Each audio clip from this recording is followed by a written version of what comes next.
पंडित जी, इस मंदिर की क्या मान्यता है, कब स्थापित हुआ? अनुरोध किया कि यहाँ सरस्वती जी का आध्यात्मिक नगरी काशी में ही है। पंडित जी, इसकी बनावट और आकृति पूरे उत्तर भारत का इकलौता सरस्वती मंदिर, जहां पर पूजी जाती हैं 12 रूपों में मां सरस्वती। नमस्कार, आप देख रहे हैं न्यूज राष्ट्र और मैं आपके साथ तनिषा। इस वक्त हम मौजूद हैं काशी के संपूर्णानंद संस्कृत विश्वविद्यालय के अंदर, जहां पर स्थित है माँ वाग देवी यानी कि माँ सरस्वती का इकलौता ऐसा मंदिर जो कि न कि सिर्फ काशी में बल्कि पूरे उत्तर भारत में इकलौता है। आइए आपको ले चलते हैं सीधा मंदिर के अंदर और जानते हैं इसके क्या महत्व है। काशी के संपूर्णानंद संस्कृत विश्वविद्यालय में स्थापित यह वाग देवी मंदिर वैदिक, सांस्कृतिक और शास्त्रों की देवी सरस्वती को समर्पित है।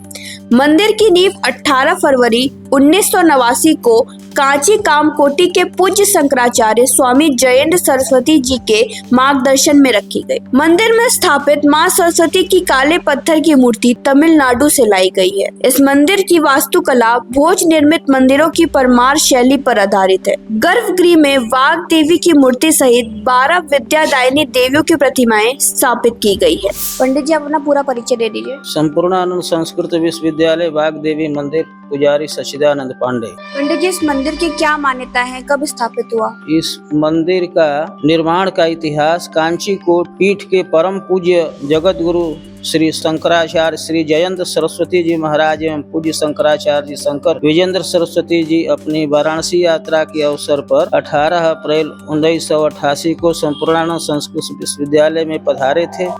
तत्कालीन कुलपति श्री वी वेंकटाचलम जी के नेतृत्व में विश्वविद्यालय के आचार्यों तथा छात्रों, पदाधिकारियों एवं कर्मचारियों ने अनुरोध किया कि यहाँ सरस्वती जी का भव्य मंदिर बनना चाहिए, जो पूरे उत्तर भारत में माँ सरस्वती का 12 रूपों वाला यह अनोखा मंदिर सिर्फ आध्यात्मिक नगरी काशी में ही है। पंडित जी, इसकी बनावट और आकृति के बारे में थोड़ा बताइए हमारे दर्शकों को। ये बना तो दक्षिण भारत के उसमें बना है, शैली में बना है मंदिर।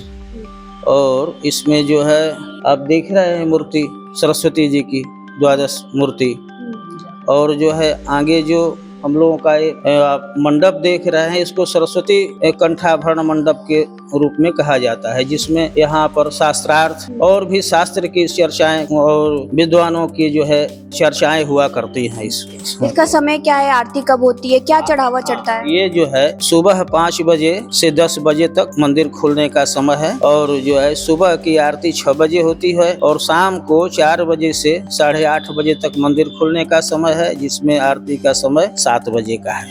पूरा परिचय दे दीजिए। हम यहाँ से मतलब आचार्य करते हैं, आचार्य फाइनल हो गया है और नेट की तैयारी करते हैं। विगत हम रहने वाले गोरखपुर के हैं और यहाँ शास्त्री से मैं अध्ययन कर रहा हूँ। शास्त्री हो गया, आचार्य हो गया, अब नेट की तैयारी कर रहा हूँ, साथ में बीएड भी कर रहा हूँ। यहाँ मैं जब से अध्ययन कर रहा हूँ तब से ही मतलब माता जी के यहाँ हम लोग आते हैं और शाम को संध्या वंदन पूजा पाठ आदि करते हैं।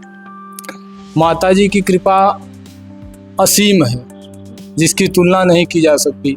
यहाँ से देखते देखते जैसे हम लोगों से जो सीनियर जितने भी भैया थे, सब लोग माता की कृपा से, कोई धर्मगुरु तो कोई मतलब टीचर, कोई केंद्रीय विद्यालय में कोई शिक्षक, तो माता की जो शास्त्रों में वर्णित है कि या देवी सर्वभूतेषु विद्या रूपेण संस्थिता, इनके शरण में जो भी आया उसको समस्त प्रकार की विद्या, पद, प्रतिष्ठा, सम्मान सब कुछ माता जी की कृपा से मिल गया, प्राप्त हो गया। और सब लोग अपने अपने माता जी की कृपा से कोई न कोई पद प्राप्त करके आज भी जब भी लोग काशी आते हैं तो माता जी के शरण में जरूर आते हैं। तो माता जी की बड़ी कृपा है। यहाँ देखिए माता जी 12 रूपों में है। सरस्वती जी है, कमलाक्षी जी हैं, जया, विजया, सारंगी, तुरंगी, भारती, सुमंगला, विद्याधरी, सर्वविद्या, शारदा और श्री देवी।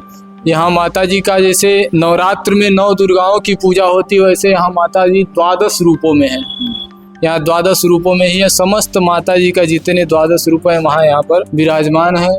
और यहाँ जो भी कामना लेकर आदमी पूजा पाठ या दर्शन करता है, उसकी समस्त इच्छाएं पूर्ण हो जाती है। माता जी के कृपा से उसका समस्त कामना पूर्ण होता है। यहाँ आने से आपके जीवन में कोई बदलाव या परिवर्तन आया है? बहुत परिवर्तन आया। पहले हम बताएं, हम जब आए थे यहाँ तो हमको कुछ पढ़ने में मन भी नहीं लगता था, और हम जो पढ़ते थे वो हमको याद भी नहीं होता था। लेकिन जब माता जी का जैसे मतलब हम संध्या वंदन यहाँ करते हैं, और जो भी समय कुछ मिलता है तो दुर्गा सप्तशती का पाठ करते हैं जी। तो उससे मुझे इतना लाभ हुआ कि हम अगर 2 बार भी या 3 बार भी चलते फिरते भी कोई चीज़ देख लेते हैं तो माता जी की कृपा से वो मुझे मेन समय पर स्मरण हो जाता है। अगर कोई परीक्षा देना है चाहे कोई होता तो उस समय मुझे पता नहीं ऐसा कहाँ से कि वो मेरे दिमाग में तुरंत आ जाता है। तो माता जी की असीम कृपा है, और माता जी की कृपा से हम तो बहुत कम पढ़ते हैं, पूजा पाठ में मतलब ज़्यादा रहते हैं, लेकिन कोई भी मतलब माता जी की कृपा से कहीं हम फेल नहीं होते।